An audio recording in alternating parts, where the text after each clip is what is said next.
folklore Overstock, Suantraí Íosa, where we're looking at the readings for tomorrow, Tuesday, the 13th of June. Now, the first reading is taken from the second letter of Paul to the Corinthians. We're continuing this section. And in it, there's a beautiful description of what it is to be baptized.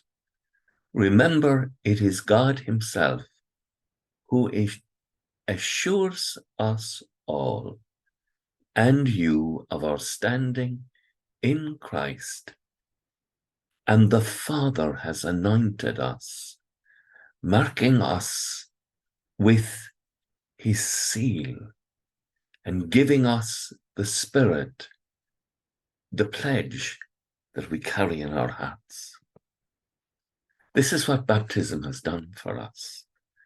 We have been marked out for God's mission and equipped with the Holy Spirit of God. The Gospel is taken from the Sermon on the Mount, and Jesus says, "You are the light of the world. A city built on a hilltop cannot be hidden. No one lights a lamp to put it under a tub. They put it on a lampstand where it shines for everyone in the house. In the same way, your light must shine in the sight of men, so that seeing your good works, things we produce in our lives, they will give praise to your Father in heaven."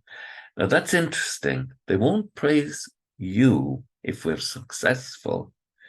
They will see that God is active in you. And I think that was very true in the lives of two people in my own lifetime. One, Mother Teresa of Calcutta, and two, Saint John Paul II. To be in the company of both of them was to be reminded in the most wonderful way of God's love. You didn't end up praising them, though you felt they were wonderful. You ended up being drawn closer to God. And so they fulfilled this passage in the Gospel. In the same way, your light must shine in the sight of men, so that seeing your good works, they may give praise to your Father in heaven. Through the grace of the Holy Spirit, let us pray for an ever deeper witness from our lives, that our lives may bear witness in this world to the eternal love of the Father God for mankind. With thoughts such as these, let us go to our beds, and let us pray that we shall indeed awaken in the morning with the praise of God on our hearts and on our lips. Agus gemana dia ilakopvik shiv, ahar mak agus spirit nev. Amen. Slán go fóill. Bye for now.